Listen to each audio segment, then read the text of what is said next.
Israel Update with Gadi and Mike Duran.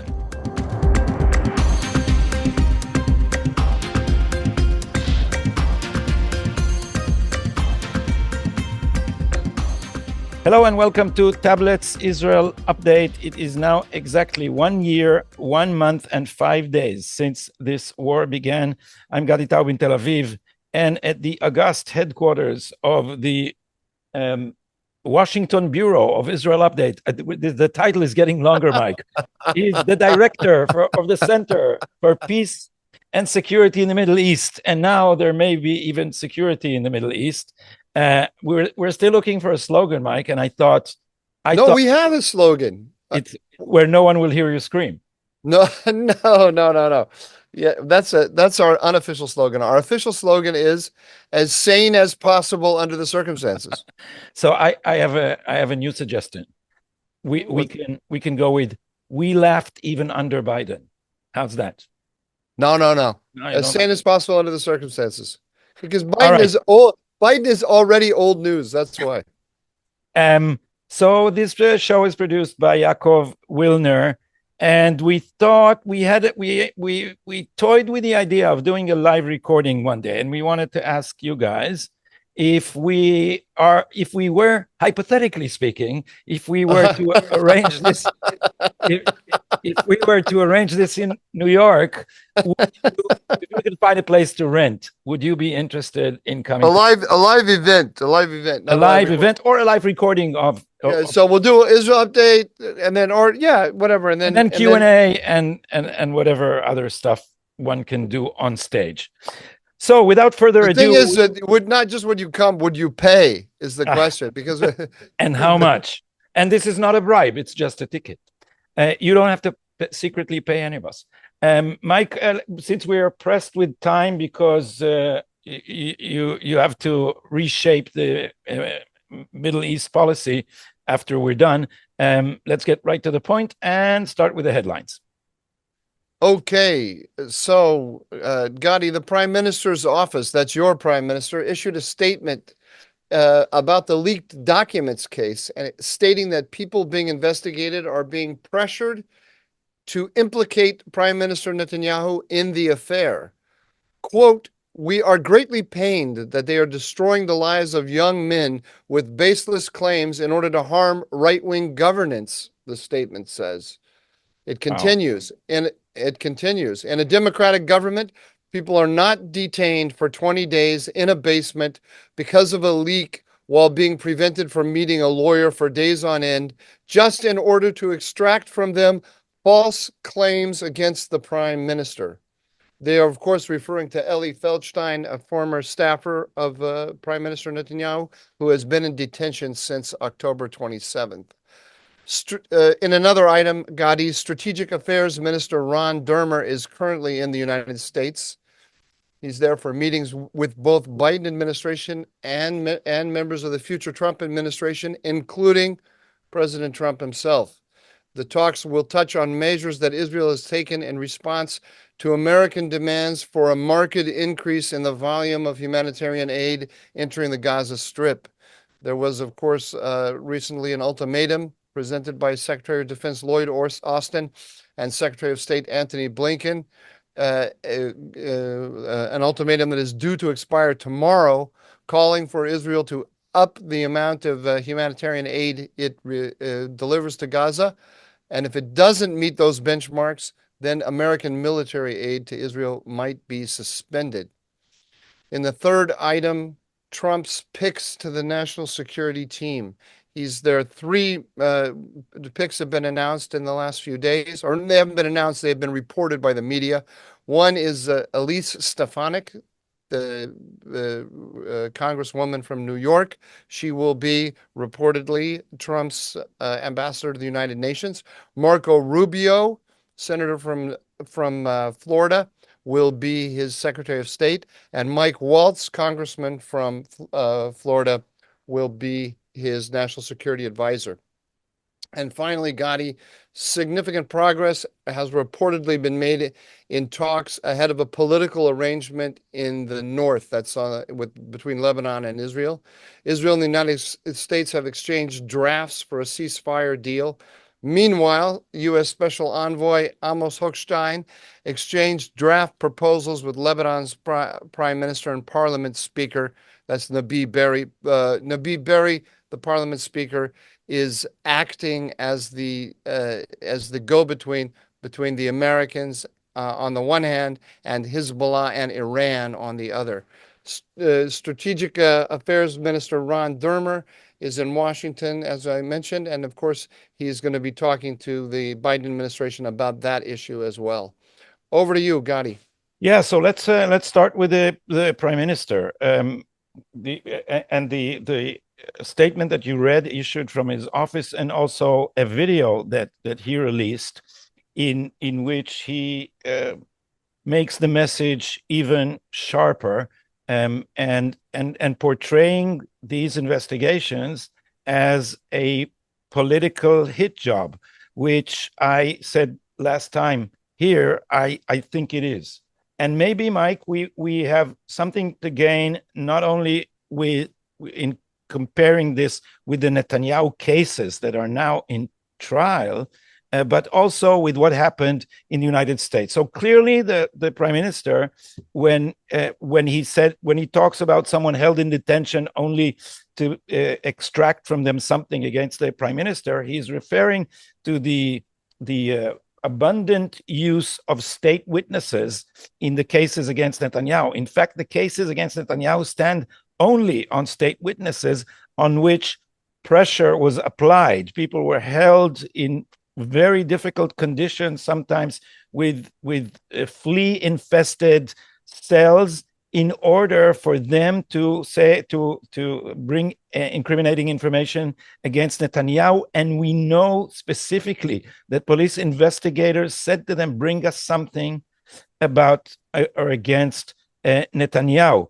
The police managed to break some of them and make them sign state witness agreements, some of which were then retracted in court. And now the Israeli state attorney is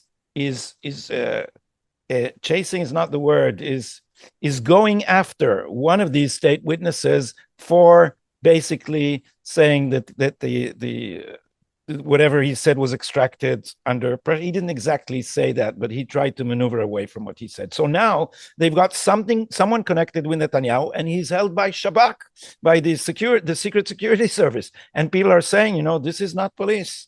This is much worse. And Shabak is holding him without being able to see a lawyer, isolated from the world. And Shabak, or so we hear, is very good at making people confess things that they have not done, apparently, or at least it's the same talent. So your response, and then I'll do the comparison with the United States.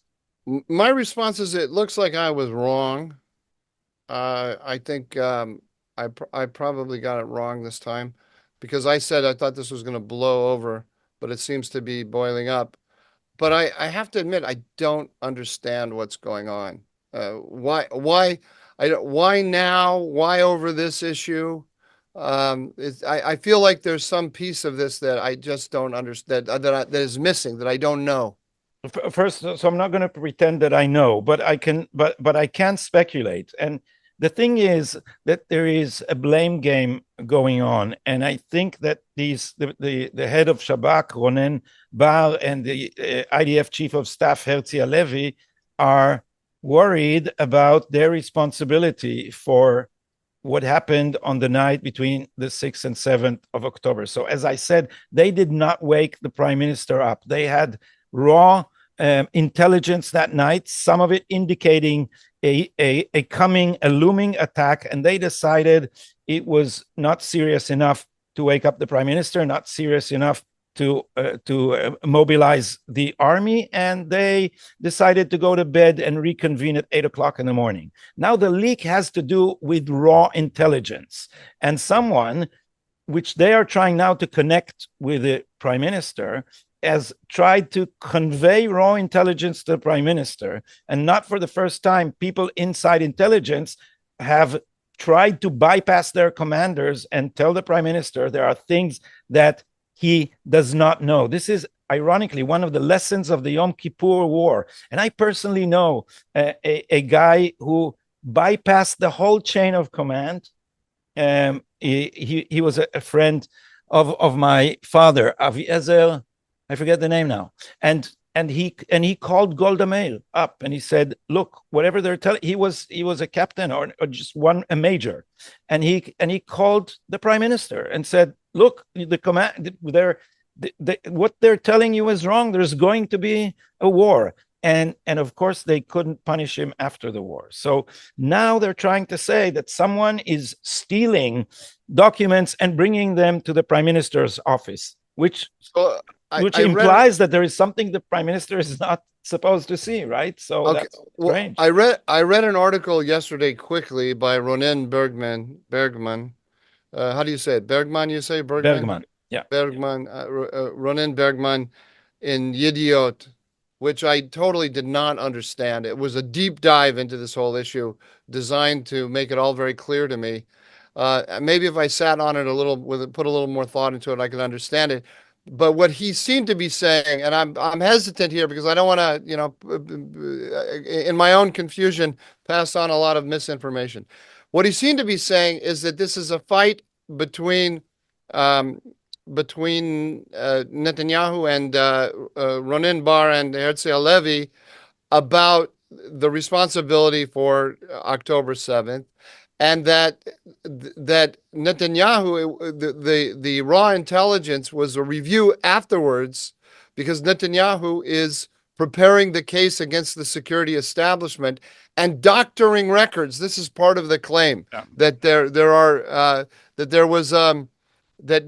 there had been advanced information given to Netanyahu about SIM cards. There was a SIM card operation to track SIM cards of the Nukba force, the Hamas fighters, and Netanyahu knew all about it. So if the SIM cards are activated, it's an early warning sign that that Nukba is about to attack. But now Netanyahu is changing the record in order to show that he never knew anything about this at all. And so it got lost in such detail. I got bored. But what I don't understand, here's the question here. Why would this be bubbling up now? Why now are they fighting about the whole question of who's responsible for October 7th has been hanging over them for over a year. So why now all of a sudden this is if in fact this is what's going on? I think it is. And on that, Ronen Bergman is right. But Ronen Bergman is not an objective player here. He is one of those most consistently bent on trying to frame Netanyahu, and he's a complete. And this happens to a lot. He writes for Yediot and the New York Times, so we can. Yeah, you know where he's coming from, but also. These usually the reporters and analysts who cover the IDF are also their supplicants. They are addicted to their sources and represent their point of view.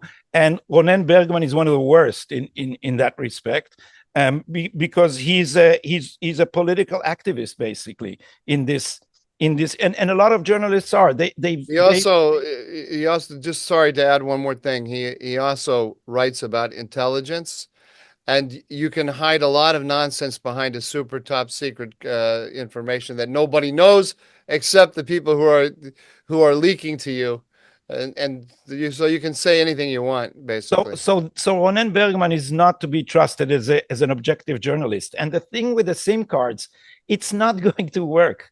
Because they're now, it is a blame game, and they're trying to say Netanyahu knew and did nothing, but they knew and did nothing. So whenever they try to blame Netanyahu, the question becomes: wait a minute. Why is this heating up now? I'll get to this. What is happening with the attempt to blame Netanyahu runs up against the case? Then why did you not mobilize the army? If it's Netanyahu's fault, what about you? You people are the intermediaries between the prime minister that you didn't wake up and the army that you were supposed to wake up. or to have ready for this attack. So that blame game is not going to work. But here's why now: because if someone is bringing raw intelligence, and assume with me that this raw intelligence makes Herzi Halevi and the IDF chief of staff and Ronen Bar look very bad for not waking up Netanyahu and not mobilizing the army and the Shabak on that night. So now is the time to turn it over to Netanyahu before he has if they think that he's trying to frame them or else exonerate himself, then they want to prevent the investigation. So let me give you a comparison to American politics, which I think will tell you all you need to know about the timing.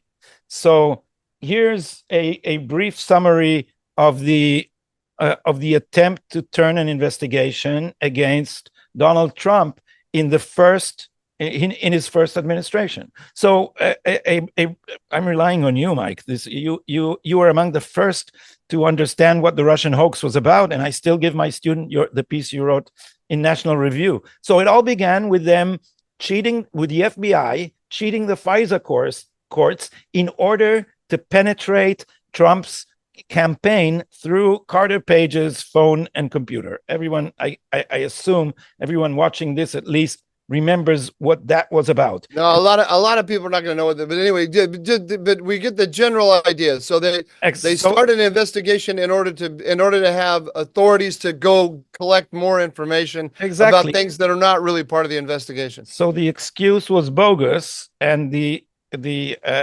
aim was to penetrate the electronic communications of the Trump campaign. And Trump famously said, Obama tapped my phones. It was not tapping the phone. It was something much more sophisticated, but he was right. And then Trump came into office. So now Trump is in charge of the FBI who did this dirty trick. And so what do you do? So Comey tried to confuse Trump for a while, and then Trump fired Comey. And then that opened the way for Trump to look into the investigation and find out that they were trying to intercept his campaign. So what did they do?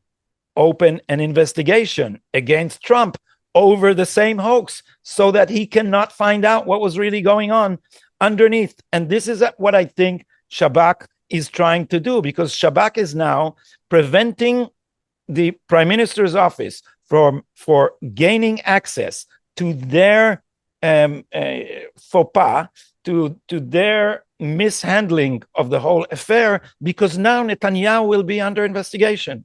And so you have to see this investigation at an attempt to paralyze the ability of the prime minister to reach the truth, because now he will have a conflict of interest. So if this is indeed a blame game, which I think is right, and Bergman is right, they are thinking, if Netanyahu has access to information that can incriminate us, let's try to neutralize his ability to reach that information, and in the process taint him. Okay, so we have that's great. That's great. So we now have a new theory of the case, of what's going on.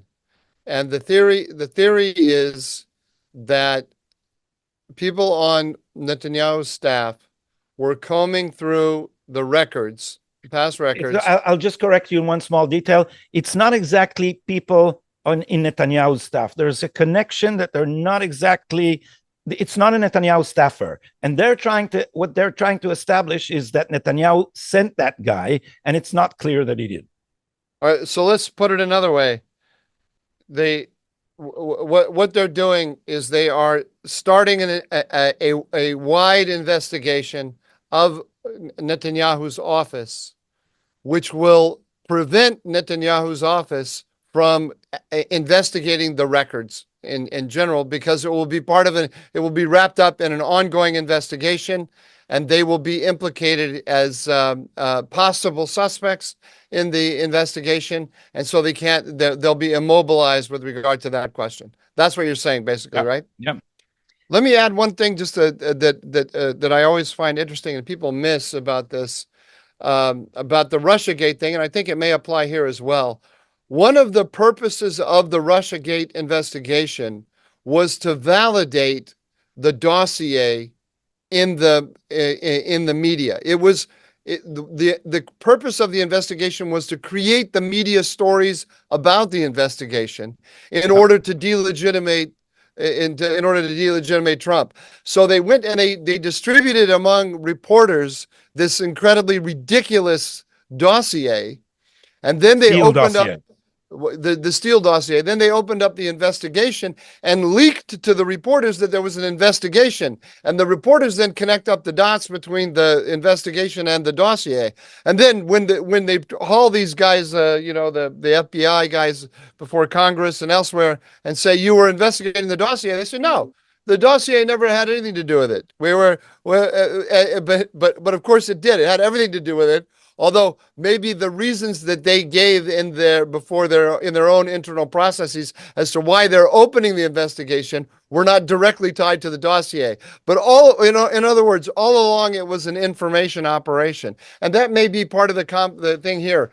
But there remains the question of whether there may have been an actual serious leak. I'm still going back to my earlier position, because I was told by someone whom I respect that this is a serious investigation of a serious breach. So they may have actually been an actual breach that they use as the pretext or as the initial reason for opening the investigation, but that there's a wider agenda there than simply investigating that breach. Exactly. And if you look at the Prime Minister's statement, which you translated very accurately, then on Twitter, you're talking about on Twitter, on Mike's feed, go check it out. It's a very interesting text to read. What the Prime Minister is saying, and he's of course right, there have been outrageous leaks, but there have been leaks that the media liked and that could have been used against Netanyahu. The leak now in question, why is it special? Because that leak validated Netanyahu's policy. And so suddenly now they're investigating leaks. And now I have to separate analytically what you said about the purpose of the leaks and the participation of the authorities and the law enforcement in and intelligence in an info op, and Netanyahu's trial and this affair. And here's an important difference. Netanyahu's trial was more like Russian collusion. And I've said this on Lee Smith's show, because Lee Smith is the master of deciphering the whole logic of the Russian collusion hoax. And what I said then about both of them, about Netanyahu's predicament and Trump's predicament, is that the aim of the investigation is not to produce evidence for a trial or for an impeachment. The aim is to produce dirt for leaking in the media. That is what they were working in doing. That was what they were working in doing, the Netanyahu cases. And when the cases came to court, you realize they were not prepared to defend them in courts. They had a huge info op, which if you have cooperation, they thought the info op would bring down the prime minister. Exactly. And so they won't need to defend because they did not have evidence. And what happened is that the watchdog of democracy turned into the attack dog of the FBI.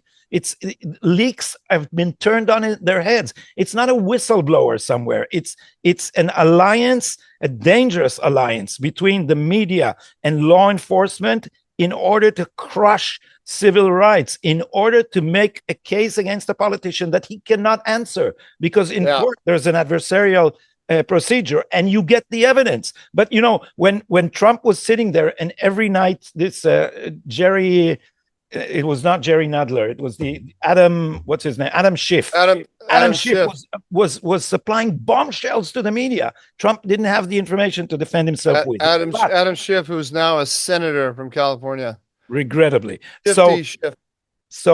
Shifty, call him, exactly. So, but now it's different, because now it's not just for leaks. Now it's in order to paralyze Netanyahu and possibly claim incapacitation, because the next possible move, and this has been said by Yaakov Bardugo, a senior analyst here and a source close to Netanyahu, he said what they have in mind is that they are going to later claim that Netanyahu cannot command the Shabak, the security service, while they are investigating him. So he cannot run the war. So he can be removed. Now, Netanyahu is behaving very differently than he did in his trial. Netanyahu now understands that he has the political weight, the political cachet, the political credit to, because the public is behind him, and we have all, and the cases in court are collapsing. And the public is saying, we've seen that. And also people are saying, what are you doing in the middle of a war? Because Israelis in general, there is a rabid, a never Netanyahu, or as you call him, Bibi derangement syndrome, BDS, a crowd which think Netanyahu is a worse enemy than Hamas. But most Israelis think we are at war now, and questions like this can be dealt with later. We must win this war, and we must leverage it in order to remove the greatest threat to our existence, which is the Iranian nuclear program. And you are busy singling out some leak in order to protect yourself from a commission of inquiry. So I think that it's very significant that Netanyahu came out against them and basically blamed them for an attempted coup. There was a coup here in the days of the reform. Ronen Bar was party to it.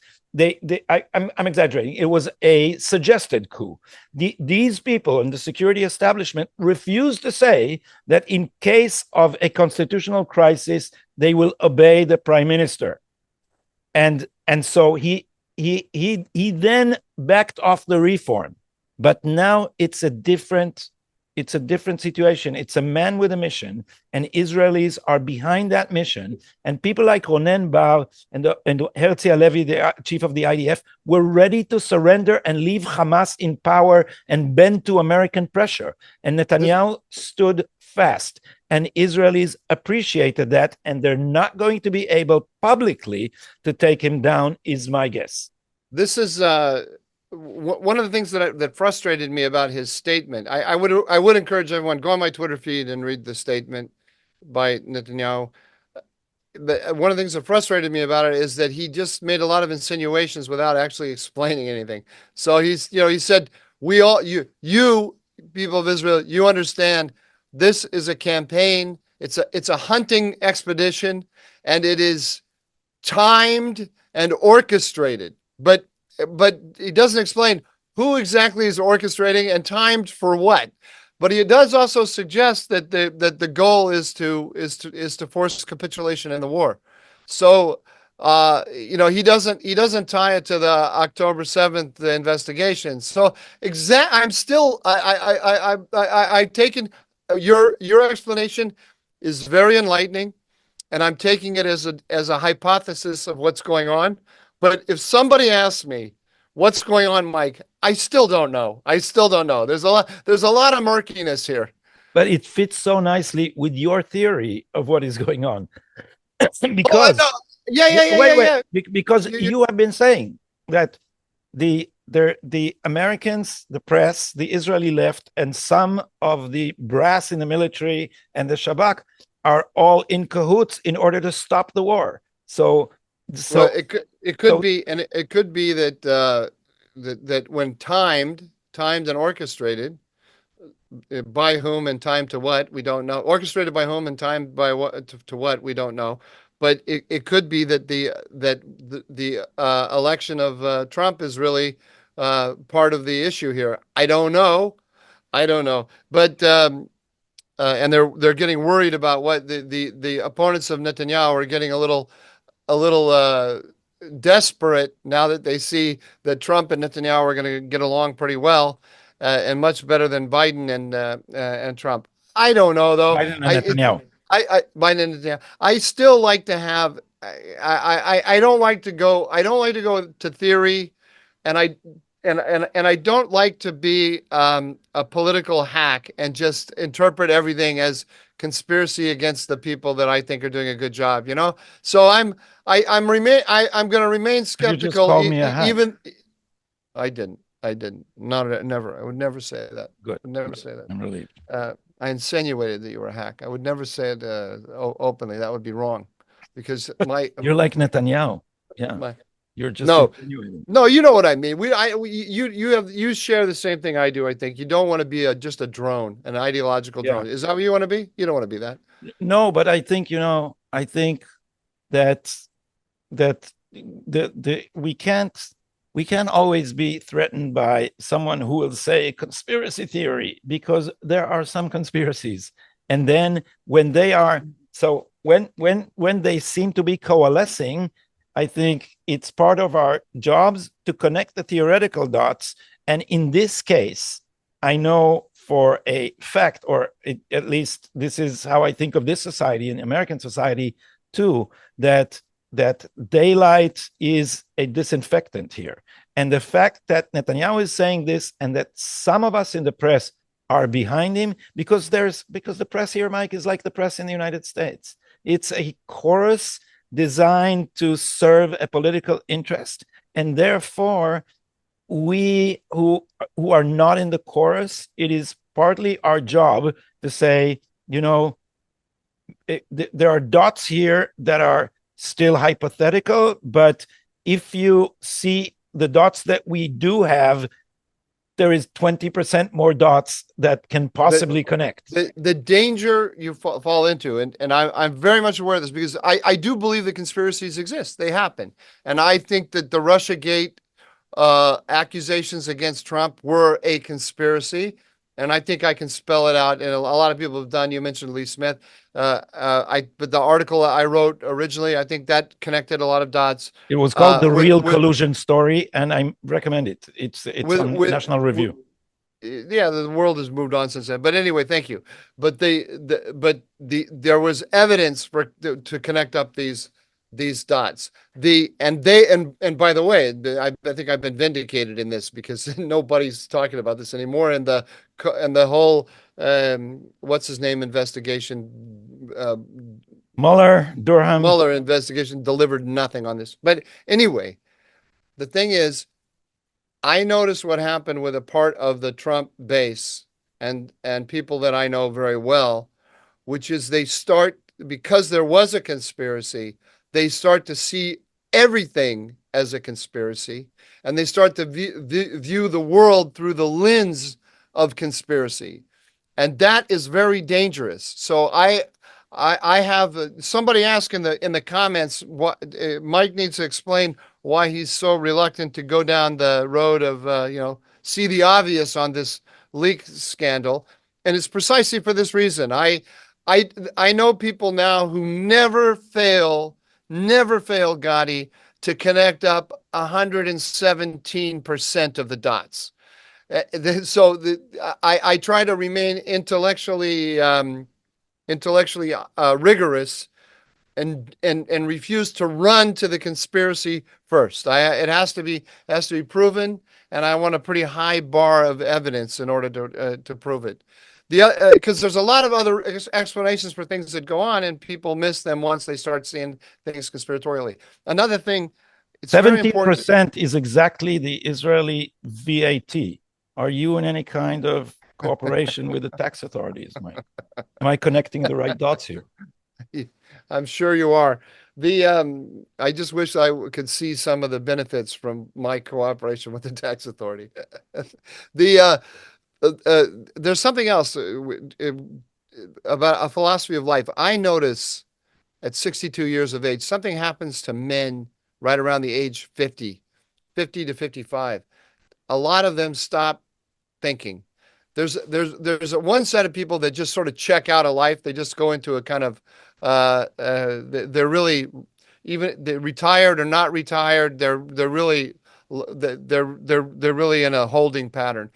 There's another category where they're not in a holding pattern. They still have serious jobs. They still have some career ambition, but mentally, they are incapable of thinking a new thought. They've experienced enough of the world, and they're sophisticated enough that they have an answer for everything.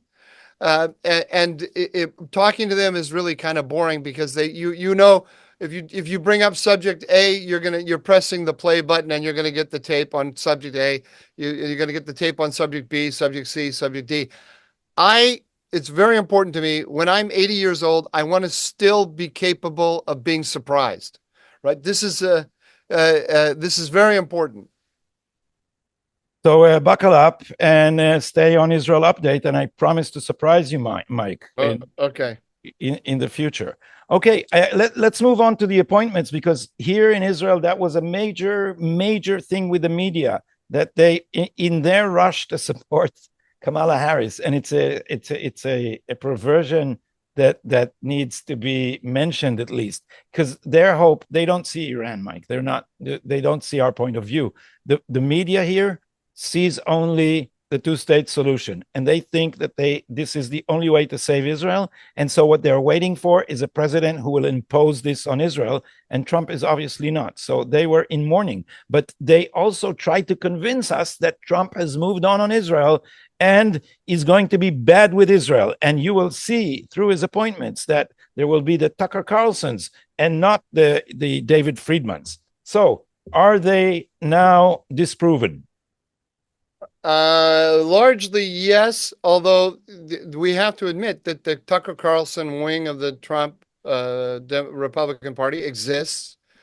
We have to admit that it is highly wary of the U.S.-Israel relationship, has a lot of attitudes that are not much different than the progressives. They differ in some dimensions. We can talk about this some other time.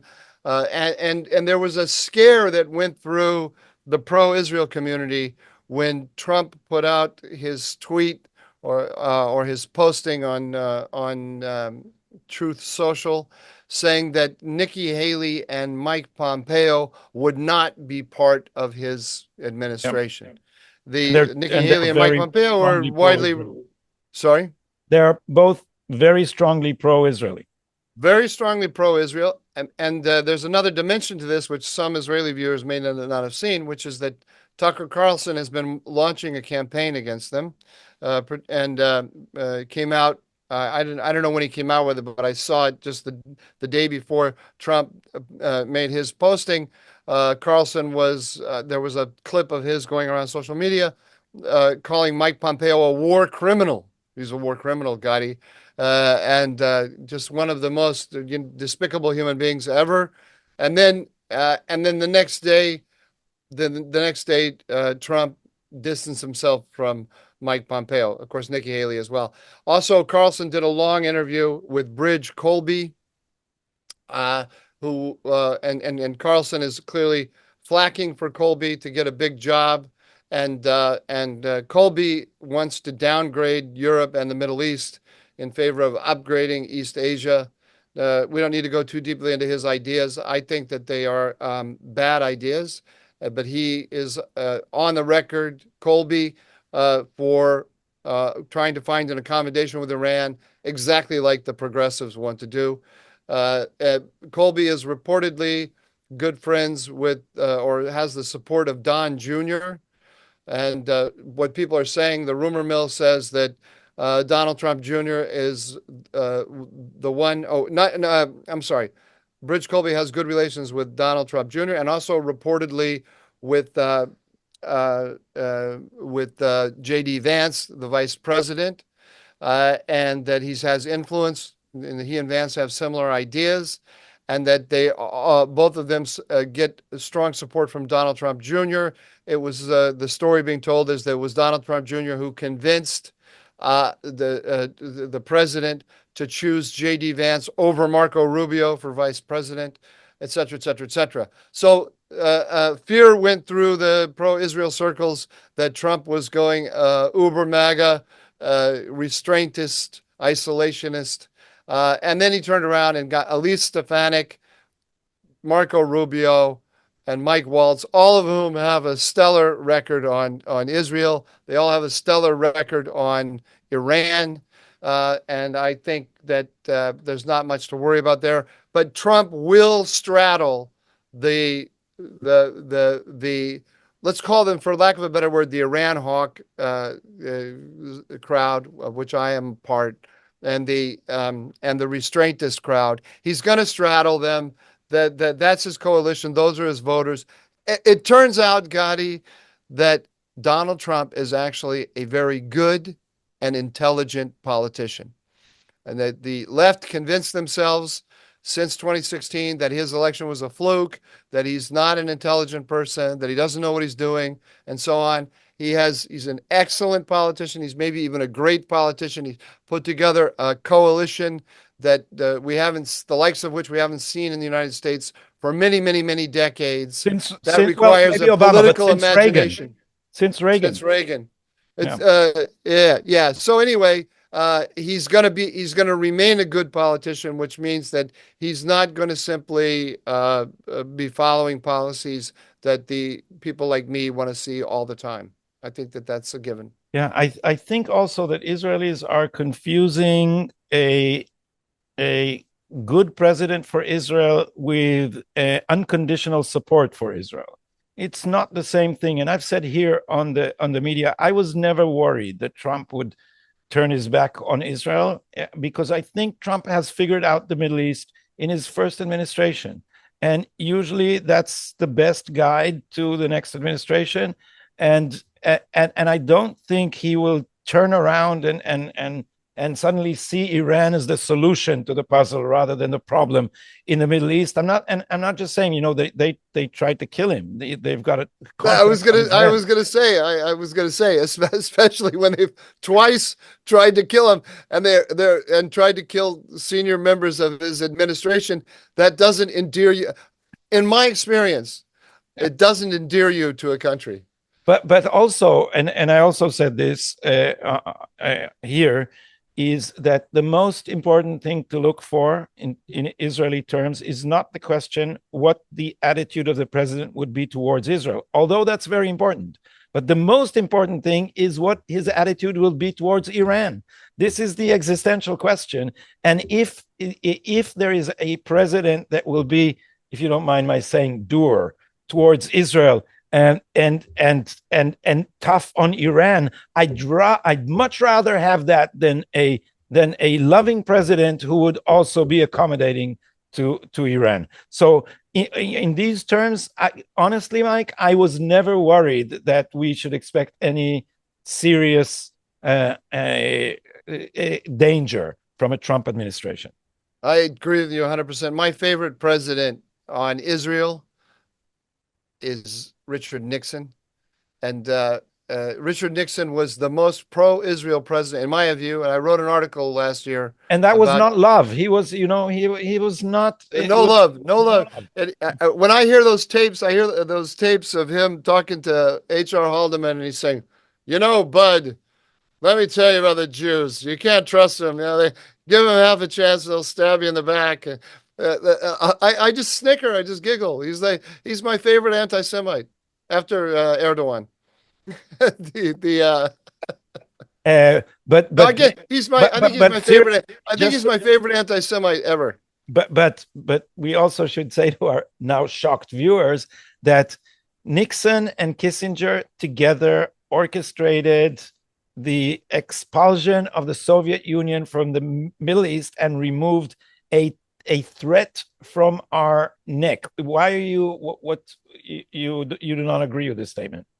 No, I was pointing in affirmation. Yes, Gadi. Yeah. Go, say more. So that's that they actually brilliantly understood what was going on here and played a very sophisticated game.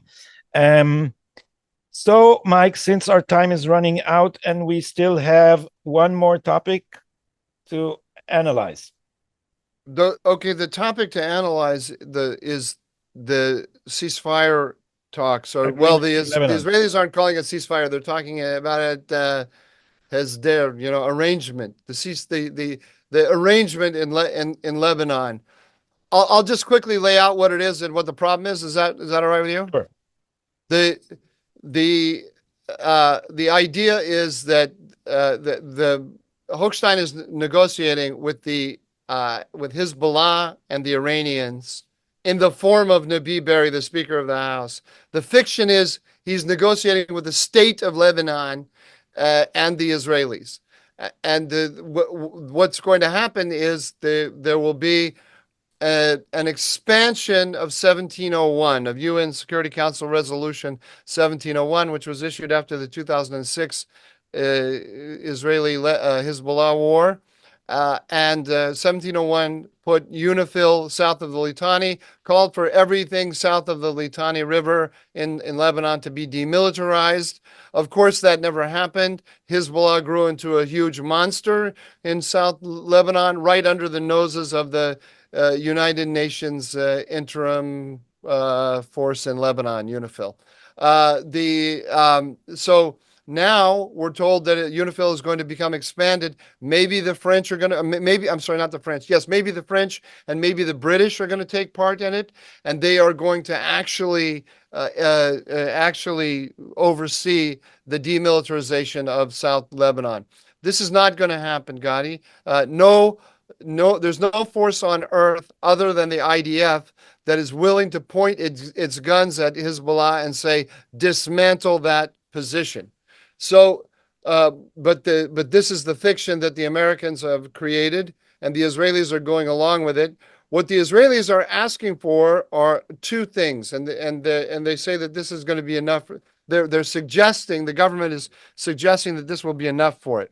One is continued Israeli presence immediately right along the border for 60 days, so that this is to test the UNIFIL, I'm sorry, and the expanded Lebanese armed forces. They're supposed to expand as well.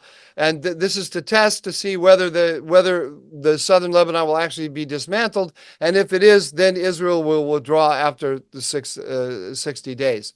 Then the second thing is they are demanding overflight rights over Lebanon, the Israelis. And third thing is that if positions are not dismantled, then they have the right to attack. And so freedom of action by the Israelis. Nabi Berri is telling the Americans that he will never accept this. He will not accept any changes to 1701 as already written. And he will not accept Israeli overflight and the right to attack. The way they're going to get around that, the Israelis, is they want to get a letter, a side letter. So there'll be the agreement with the Lebanese on expanded Lebanese armed forces, expanded UNIFIL. Israelis can stay on Lebanese territory for 60 days. But then on a side letter, they will get from the Americans that will say that the United States looks favorably upon Israeli overflights and Israeli attacks in the event that UNIFIL and the LAF do not do their job. That's what we're looking at. The Israeli government is sending a lot of signals that it is happy with this. The people in the north, according to a report on Channel 14 yesterday, are not happy with this at all. They want proof that Hezbollah's capabilities to attack have been totally destroyed, and that Hezbollah is going to be destroyed. I don't think the Israeli government has a plan for destroying Hezbollah. I don't think such a plan exists, and that if it did, it would be actually capable of doing it. So the Israelis are in a little bit of a pickle here. So what would be a satisfying agreement and a good enough end to the war, in your opinion, Mike? I don't know. I don't know, and for the simple reason that I don't know two things. One, I don't know what the state of the IDF is and what it's capable of doing. I don't know, and I mean this just clearly. I just mean I do not know. If I were president of the United States and I said to Prime Minister Netanyahu, I want to give you 100% backing for the next 30 days to do whatever needs to be done in order to weaken Hezbollah further, what would the IDF have a plan that would significantly weaken Hezbollah and end its ability to send rockets and missiles? As I've been saying to you, and drones, as I've been saying to you from the beginning, This is the problem, that the challenge that Israel has are these disruptive military capabilities that Iran has developed. They are incredibly difficult to suppress. Unlike Gaza, Israel cannot control all of Lebanon. There's no Philadelphia corridor. There's no Philadelphia corridor. There's no way to completely put Israel in complete security control of Lebanon. It's impossible. So, it's always going to be a question of, how much capability in the hands of Hezbollah do you accept? I think, and I don't know what that's Israelis have to answer that for themselves. We have to move on because we're out of time, but I have two quick comments. One, I've been saying all along that any agreement to end this war must satisfy the people who would vote with their feet, will either return to their homes or not. Now I think that maybe we've reached a murky territory where an agreement can seem good enough to many people who will return home, and yet not guarantee that Hezbollah will not be able to recover in a few years and then constitute the same threat. That's why I agree with you exactly, and that's why the key issue that the Israelis are insisting on, and they're right to insist on it, is freedom of action. And they're not going to get that from the Lebanese, but they will get that from the Americans. And so that's a slippery question, because you saw after October 7th how quickly international legitimacy ran out. We're not, and these people are sophisticated. They don't just start, if they send a barrage of 3,000 missiles, Israel will have all the legitimacy that it wants. But as we know, they will encroach on the limits gradually, and we will not have a flashpoint with legitimacy to attack. And I don't know. So I don't know how it will play in internal Israeli politics. The second remark that I have is that you hear voices on the right from the same people who say occupy or annex parts of the Gaza Strip and resettle them with Jews. That's victory. And I've heard it said by some on the right side here. What about the times when a country opened a war against another country, started a war against another country, and then lost? It usually lost territory. That was historically how it was. How about Lebanon losing a little territory at the end of this and moving the blue line? So I don't know what if Israel is a very small player, and there are international pressures, but such voices on the right were encouraged when President Trump said, "Look at the map, Israel is too small." Hanging over all this, of course, is what the Netanyahu government thinks it can get from Trump on this, and I'm sure that Ron Dermer, when he spoke to Donald Trump yesterday, talked about this. It's also not clear to what extent the Israeli government really wants the deal that the Biden administration is offering, and to what extent it's just running out the clock to get to and it wants to put the best face forward to the Biden administration at this time while it's running down the clock, because the Biden administration is threatening to do all kinds of things to Israel in the West Bank, in Gaza, with arms, with allies, and so on. And so it wants to keep them as warm and fuzzy as it is possible to keep them in the next 8 weeks. Mike, we have only 5 minutes according to your time limit, and so I think we'll have to choose between listeners, viewers' comments, and the dumbest mistake, unless you have a one-liner for your dumbest mistake. So, but let's just go. Let's just go with the comments. Mm-hmm. There was one to ask about what is the tagline. The tagline is as sane as possible under the circumstances. Gadi, we have to agree on that. As sane as possible under the. I'm trying to see how it would sound with an announcer. All right, we'll work on this anyway. This is my vote. I thought we already agreed on that anyway.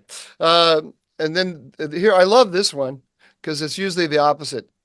I know Dr. Duran, but who is this Gadi person? Maybe a short bio. This is from Anna Stevens, E8U. Here's a thought. Anna, Maybe. please come to my office in office Maybe. hours. Oh, oh, I don't have that one. I meant there's another one. I forgot her name already. There was one who said that she wants to marry you. Are you serious? I just I'm divorced. serious. Yes, Tell her to I see meant me. to, I meant to Tell her clip to come it. to my office hours too. I meant to clip it. She just loves you. She wants to spend a lot of time with you. And is it wrong today? Is it unprofessional if we turn this into the Gadi dating service? Uh, I think there might be an issue. Let me speak to my solicitor. All right? And this guy at DBC3141, he was really annoying to me That's because R2D2. he said here in Scotland, Gadi's pronunciation of doer was closest to our usage. Ha! There, Huh. I have a Scottish friend here. Yeah.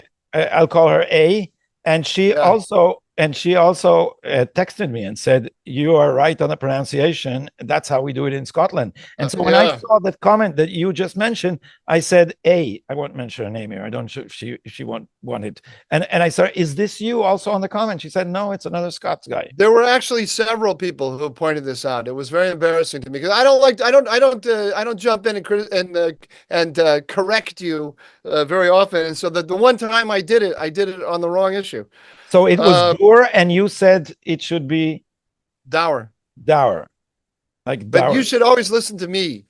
Well, yeah. Okay. Anyway, Ellen Heyman 7061, she said Yoram Ettinger downplayed the notion of the significance of the parting shots the Biden administration may inflict during the interregnum. How do you see it? I see it. The parting shots can be overturned by Trump, but they are not insignificant because what the Biden administration is going to do is it's going to enlist allies like the British, the Canadians, and the Australians to enact sanctions against Ben Gvir, Smotrich, and West Bank entities. And it may also enshrine that in international law. So what it is trying to do is put an international web around Israel that will make it harder for Israel to maneuver, and a web that Trump can't get rid of with just a stroke of his pen. That is the goal.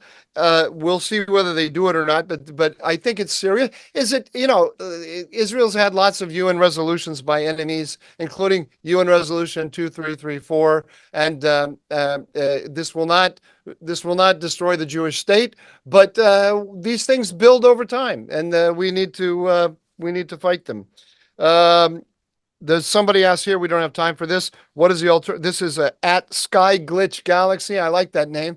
We should we should think of that as our tagline. Sky Glitch Galaxy. Anyway, he or she says, "What is the alternative to the two-state solution?" That's a big question. We'll have to do it some other. You have 30 seconds, so why don't you give it a shot? No, that's yours. Go ahead. No. I loved this one, which is Gadi should let Mike finish his statements. And that's from Mark Taffet. It's from Mark Taffet. I like that because there people historically have claimed that I interrupt you. So I enjoy hearing that. People have asked several people asked where we met, Gadi. Maybe we'll end on that. Where did we meet? We met in a conference that we can't mention, right? It's a secret conference somewhere in Europe. A secret conference in Prague. Yeah, and I courted you, and I did it twice. And I don't like the sound. I don't like the sound of that. Yeah, I didn't. That suggests things that No, Mike, no. Yeah, that's the wrong word. Wrong word. It suggests to you. Oh, in Hebrew you use the wrong word because you just dissed me. I did. It's true because you came out and you told the friend who introduced us, Dan Shiftan. You said, "Who's that weird guy with the earrings?" Because I heard your talk, and I said, "That's brilliant. That's brilliant." And I came to you and I said, "Look, I had." You were wearing. So here's the thing. I said there's no two-state solution. Basically, I think I do. I usually don't use those words quite that, but I just said. There's all these plans to get a two-state solution. They're not going to work. And I know because I worked in the White House and I know I've seen Abu Mazen up close, not going to happen. So Anyway, you came up and I looked at you. You said you're a columnist for Haaretz. You had a ton of earrings and you were wearing a leather jacket. 2 earrings. Okay, that's a ton. That's 2 tons of earrings, and you write for Haaretz. So I thought, there's no way this guy actually agrees with me. He's trying to get my guard down so he can do something. I don't know what it was. And then I did it again in a second conference, the same place a year after. And I guess Oh, is that right? We met twice. I didn't know that. Yeah. And I'm not sure. And I'm not sure that after the first time, we actually connected. But then you were in Tel Aviv, and we ate hamburgers, and we passionately discussed Yoram Chazoni. And that conversation lasted for 3 hours, and you were late somewhere. But this happens to us. It's hard to keep the time limit because we get carried away in conversations, and that's how the idea. In fact, I'm late now. I'm 2 minutes overtime, and people are waiting for me. Important people that I cannot keep waiting. This is very you rude. Can go, Mike. I'll continue this podcast without you. Just feel free to go. Okay, I'm gone. So farewell. Just turn off your Zoom. I'm not turning off the recording. And now I'll tell you guys the truth about Mike. Okay, this is very dangerous. Goodbye. Okay, thank you very much for tuning in to this episode of Israel. I caught you in the frame. I can't figure out how to turn it off. This is terrible. Okay, goodbye. There's an leave button at the right-hand bottom corner. So thank you very much for being with us. We will be here, and we'll also give you short bios of ourselves so that those who do not know us, Mike has disappeared from the show. Those who do not know us will get the gist of it. I'm already telling you, don't trust Wikipedia about neither of us. We will give you the honest truth, probably, I guess, next time. So thanks, and we'll see you again next Tuesday.